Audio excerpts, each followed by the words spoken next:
Siéntase todo el mundo bienvenido a este podcast, a este audio en el que en esta ocasión voy a hablar sobre la película de El Joker, o Joker más bien, película que se conoce en algunos países de América Latina como Guasón y en España como El Bromas. Esta vez he decidido optar por este formato de audio porque francamente me resulta mucho más cómodo. Puedo hablar un poco más en profundidad sobre las cosas sin estar demasiado pendiente del tiempo, de la cámara y demás. Entonces también al hacerlo en audio pues me quito muchas limitaciones técnicas. Bien, lo primero que quisiera decir es que esta reseña va a tener dos partes, una sin spoilers y otra con spoilers. No obstante, la parte con spoilers tampoco quisiera destripar nada. Simplemente comentar algunas cositas a la luz de algunos hechos que acontecen en la película y que es posible que algunas personas no quisieran escuchar esto sin antes verla. También quisiera ir un poco de lo más general a lo más específico. Y en ese sentido, lo primero que tengo que decir sobre esta película de Joker es que a nivel general es una película que me ha sorprendido muchísimo.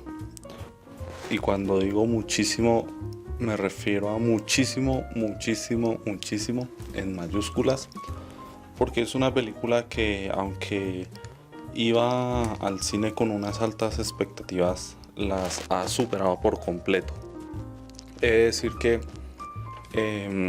cuando fui a ver la película no había visto trailers, no había visto imágenes, no había visto pósters, no había leído artículos de prensa, no había visto previews, no había visto absolutamente nada. Y es porque generalmente decido mantenerme al margen de las campañas publicitarias de este tipo de películas, especialmente las que tengo muchas ganas de ver, porque ya el cine en sí me parece un medio muy limitado en tiempo, en el que la duración de una película en promedio es de unas 2 horas.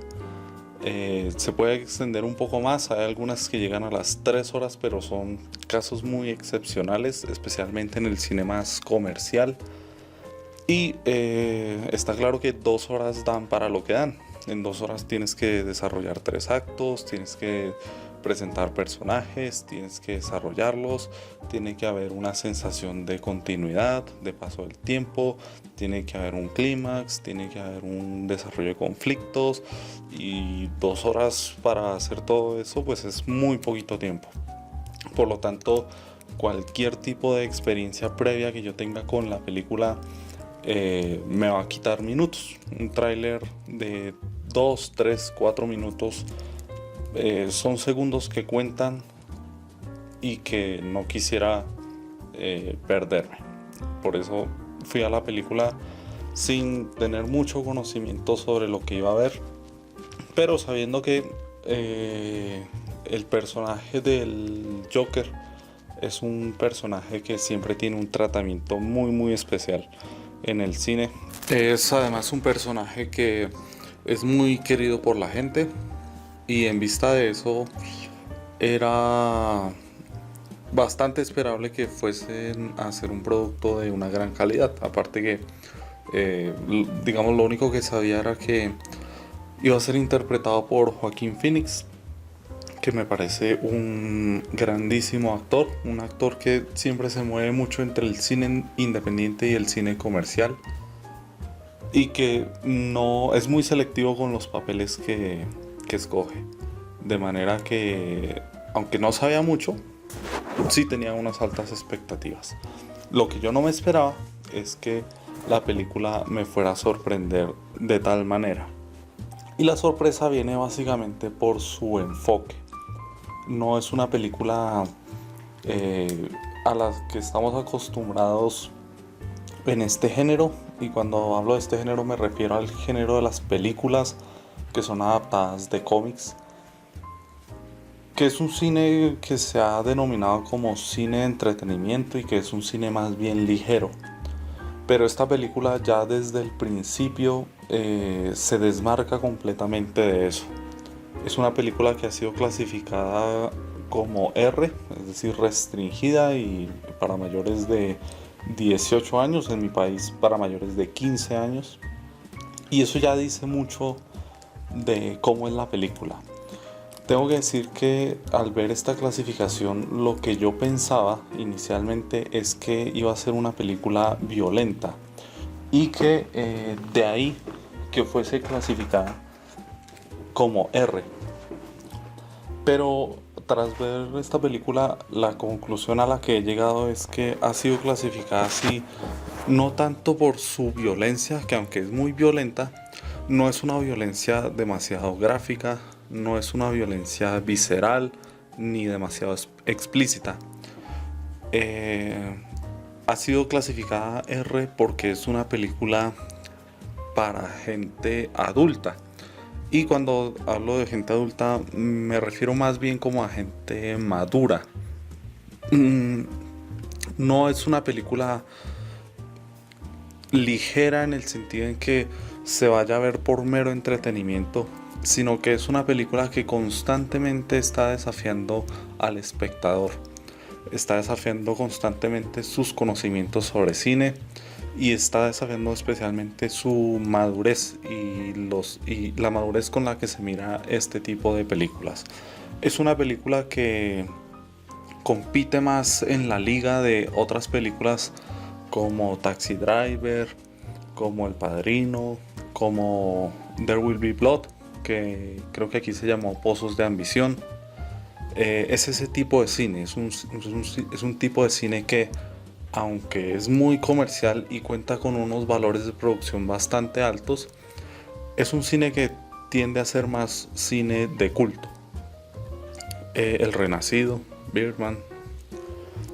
Y por eso una persona que esté muy acostumbrada al cine de superhéroes que hemos visto en los últimos 10, 12 años, pues le pueda parecer desconcertante enfrentarse a esta película que lo trata como alguien que ha visto cine y que busca algo mucho más allá del mero entretenimiento, de pasar 2 horas entretenidas a base de explosiones, de disparos y de chistes.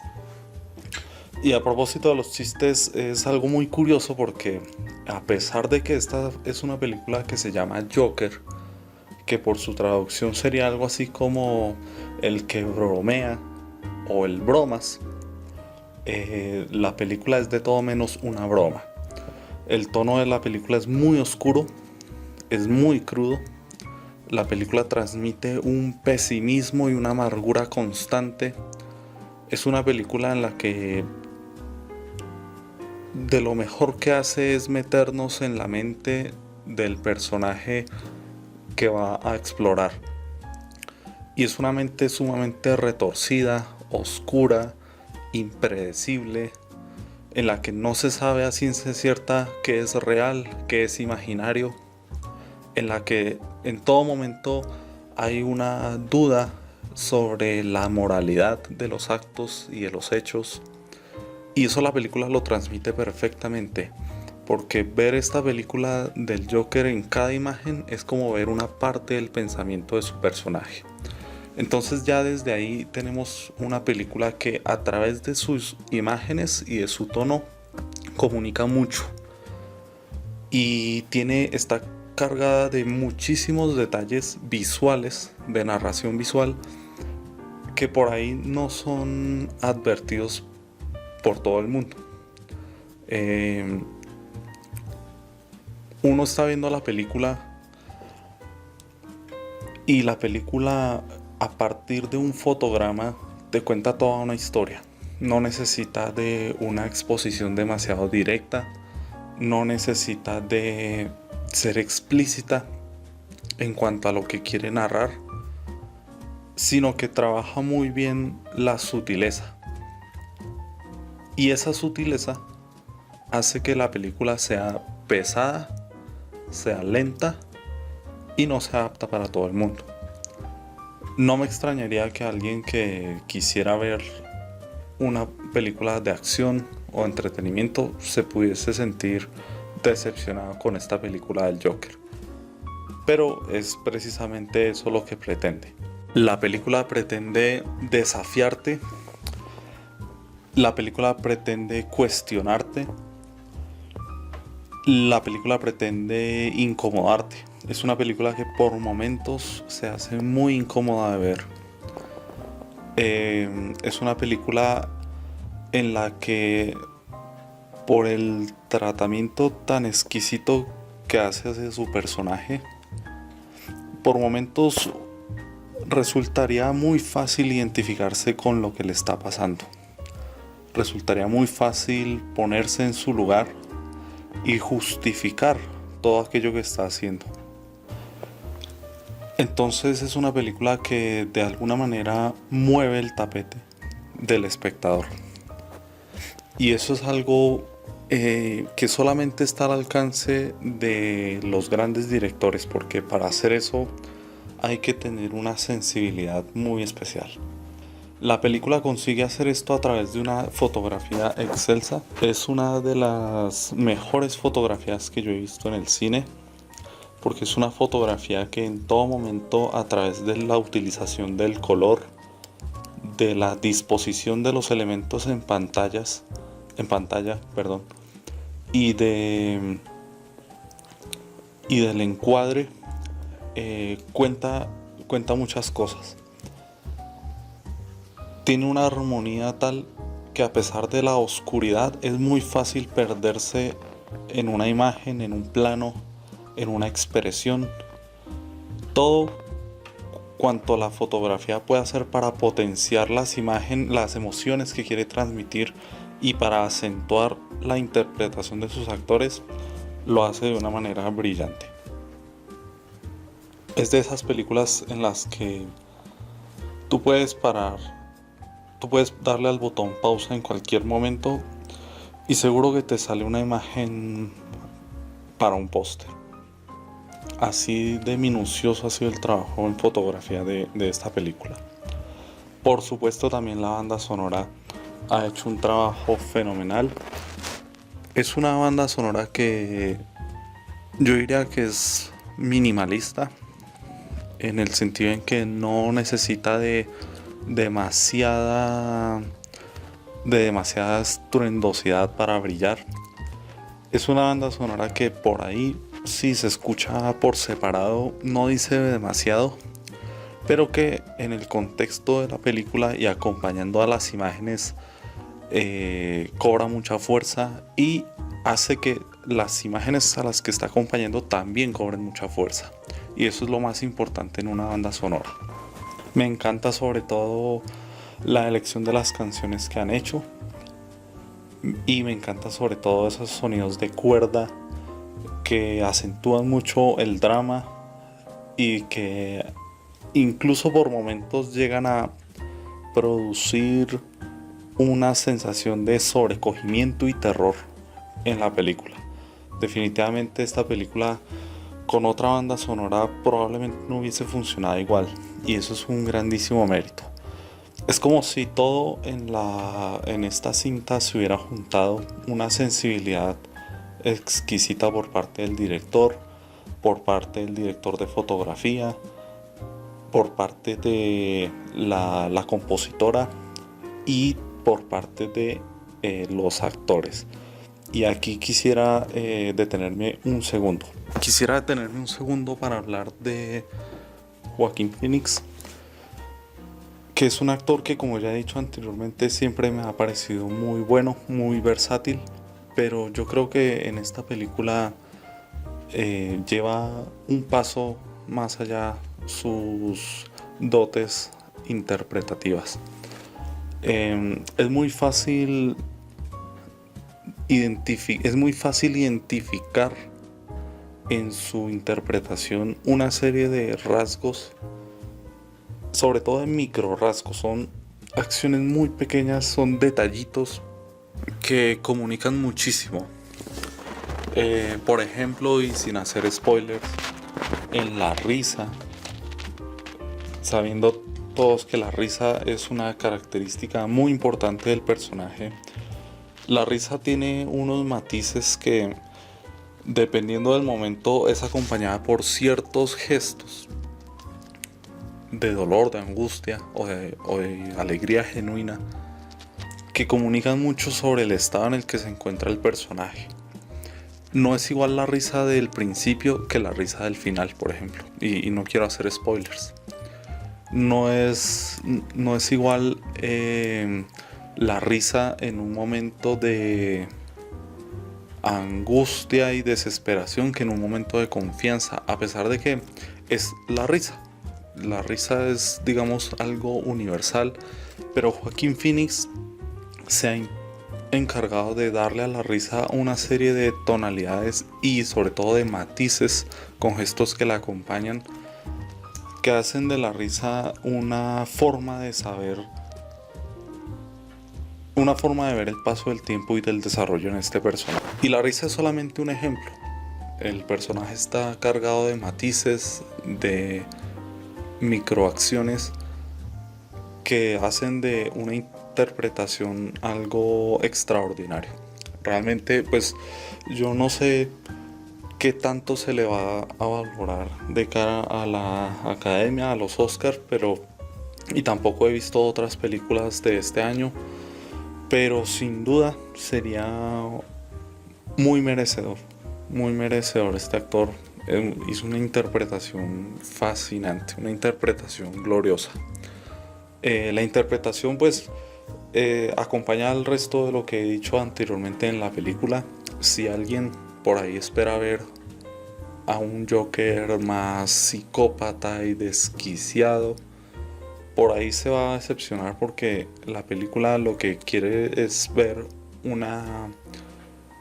lo que quiere es presentar de una forma muy realista cómo una persona se sume en una locura de manera paulatina y al final explota y resulta ser lo que es. Esto no creo que sea spoiler, porque de alguna manera en los trailers ya se ha visto. Aviso que vi los trailers después de ver la película. Y el resto del elenco, el resto del reparto tampoco desentona. A pesar de que tienen un protagonismo muy secundario, porque la película está muy centrada en el personaje del Joker y el 95% de los acontecimientos son protagonizados por él. El resto está ahí y cumple perfectamente su función. No son personajes que tengan un arco en sí mismos, son personajes cuya existencia gira alrededor del Joker y que no se entiende su presencia si no fuera por el Joker. Eso también dice mucho de qué tanto está centrada la película en él. Entonces, para resumir, digamos, esta primera parte sin spoilers, es una película que me ha encantado en todos los sentidos: fotografía, dirección, banda sonora, interpretación. Pero sobre todo lo que más me gusta es que al ver esta película me siento respetado y me siento reconocido como espectador. En ningún momento siento que esta película esté intentando insultar mi inteligencia, y eso es algo que valoro muchísimo. Muchísimo, porque el cine de hoy, y no es que con esto quiera parecer un cascarrabias de esos que dicen que antes todo era mejor, pero sí he notado una cierta infantilización del cine comercial. Tampoco creo que infantilización sea un término muy apropiado, porque yo soy el primero al que le gustan las películas para niños, pero no me gustan esas películas que quieren ser adultas y que no lo son. Ese es el mayor problema. Una película que se toma demasiado en serio a sí mismo, pero constantemente está tratando al espectador como alguien inmaduro, le está tomando de la mano, le aterra profundamente que el espectador se aburra, y sobre todo le aterra que el espectador se pierda. y eso a mí me parece denigrante. Desde luego que tampoco quisiera asumir una posición demasiado dogmática o académica. Está clarísimo que, perdón, está clarísimo que en el cine como en el arte y como en la vida misma es importante que exista la variedad y quisiera eh, no quisiera de alguna manera dejar la idea por ahí de que pienso que todas las películas tendrían que ser como Joker, porque no es así. De hecho, el hecho de que todas esas otras películas a las que estamos acostumbrados sean de esa manera es lo que nos hace apreciar tanto que exista una película como Joker. Porque si todas las películas fueran iguales, esta no destacaría en nada. En últimas, es una película que me encantó. Agradezco mucho que exista y me sorprendió. Y realmente me quedo mucho, prefiero mil veces una película como esta. Esto ya es una cuestión muy personal. Prefiero mil veces una película así que 24 o 25 películas que por muy interconectadas que estén, son gaseosas, insulsas. Eh, no es mucho más lo que tengo que decir sin destripar la trama. De manera que sí quisiera decir un par de cosas más, pero esto ya involucraría spoilers. O por lo menos potenciales spoilers. Así que, digamos, quien no ha visto la película y quiera verla, pues puede parar aquí el audio.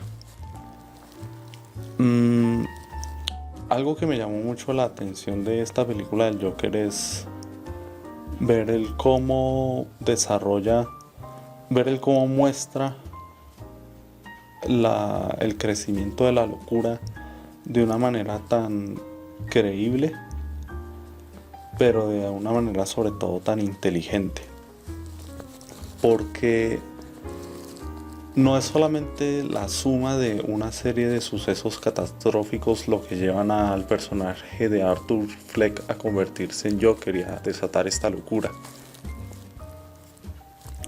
De hecho, durante la película lo que vemos es que el personaje, por muy hostil que le resulte la realidad en la que vive, tiene como unos mecanismos de defensa que le permiten de alguna manera resguardarse y mantenerse en una línea de sanidad. Él utiliza como mecanismo de defensa crear una realidad alternativa, una realidad en la que él tiene una relación de pareja exitosa, una realidad en la que él va al programa a su programa favorito con su conductor favorito y toma un papel protagónico en este programa y recibe mucho afecto. Y una realidad en la que tiene una relación de cuidado y de amor y devoción hacia su madre. Sobre todo los dos primeros, no tanto la parte con su madre, pero sí sobre todo la relación de pareja y el cariño que siente hacia ese show y hacia ese presentador son realidades alternativas que él mismo crea para protegerse de la hostilidad con la que le trata el mundo. Pero entonces vemos en la película cómo poco a poco esa realidad real, por llamarla de alguna manera, va derrumbando su realidad imaginaria, que es la que lo mantiene sano, entre comillas. Vemos como en un momento él, incluso en medio de su sufrimiento, llega a la casa, entra por error al apartamento de la que él cree que es su pareja, quizá llevado embriagado por esa realidad imaginaria, y esta mujer lo rechaza porque evidentemente le es una persona completamente extraña. Ahí se derrumba un pilar. Luego vemos cómo el presentador que él tanto admira y el show que él tanto quiere también lo desnudan y lo dejan ridículo frente a la sociedad, y ahí se derrumba otro pilar.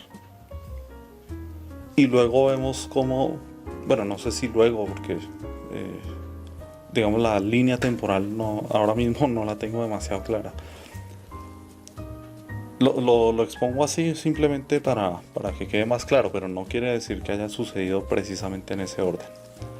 Y luego vemos cómo descubre él que su relación con su madre también es una total mentira.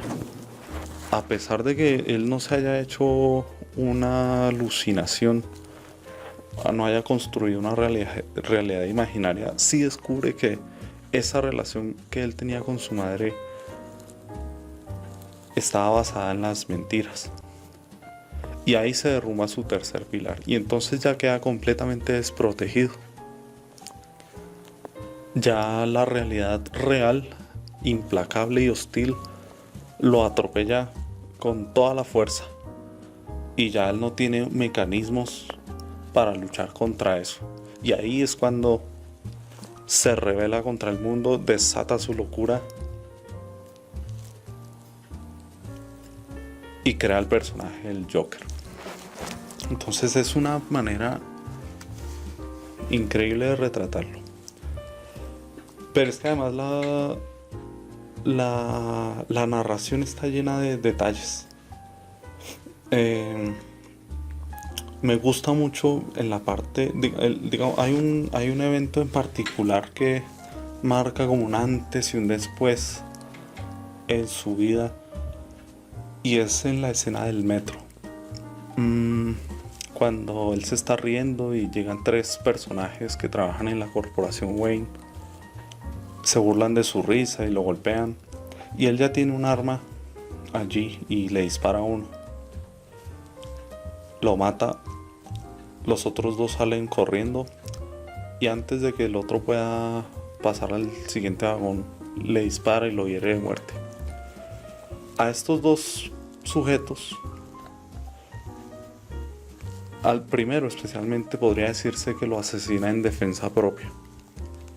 Al segundo podría decirse que lo asesina como una reacción involuntaria al miedo. Pero al tercero, el que sale corriendo, el que incluso logra salir del tren, a ese lo asesina con placer, incluso podría decirse con saña. Es una muerte que no sucede por un impulso, por una efervescencia del momento, sino que él decide perseguirlo. Y le da no uno, sino dos, sino tres disparos.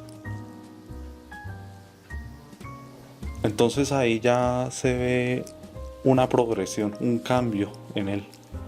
Pasar del miedo a encontrar placer en eso que está haciendo. Y la película no te lo dice, ni siquiera le muestra en ese momento el rostro, porque la cámara toma una distancia de la acción. Y estos asesinatos, especialmente el último, sucede casi que desde lejos. No se ve muy bien, hay una sombra, hay poca iluminación. Pero esos detalles cuentan mucho sobre el cambio que ha sufrido el personaje. Inmediatamente él sale corriendo y y se encierra en un baño. Y esta es una escena en la que se podría interpretar a priori que lo que sucede es que él corre por el miedo y se encierra en el baño, y uno esperaría que se pusiera a llorar. Lo que sucede es que se pone a bailar y encuentra en ese momento un primer momento de luz, de esperanza, de optimismo. Es casi como una liberación.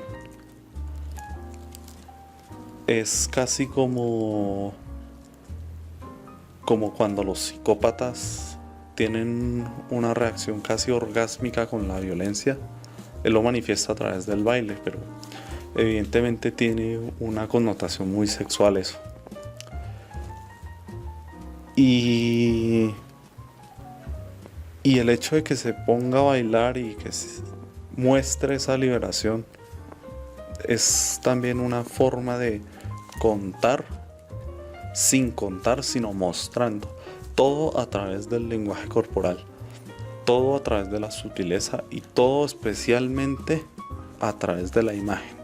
Nunca se recurre al diálogo, nunca hay textos que te digan lo que ya estás viendo. Es todo a través de la imagen. Y eso es cine en estado puro. Es increíble cómo esta película narra el cambio del personaje de una manera tan creíble, como ya lo dije antes, tan inteligente y sobre todo tan artística. La película, como había comentado antes, también baila mucho, alterna mucho entre lo que es real y lo que es imaginario, pero es un poco difícil discernir porque usualmente se utilizan claves visuales que le permiten al espectador discernir con facilidad qué es real, qué es imaginario, pero aquí no. Aquí, digamos, la tonalidad de todo es la misma para siempre. Incluso en esa primera escena en la que él se imagina en el show de este presentador y se levanta, habla sobre su madre y el presentador lo invita a pasar al escenario y le dedica unas palabras muy afectuosas. Al principio es muy difícil saber si es algo que él está fantaseando o si es algo que está recordando, y que a partir de allí es que él desarrolla tanto cariño hacia este presentador.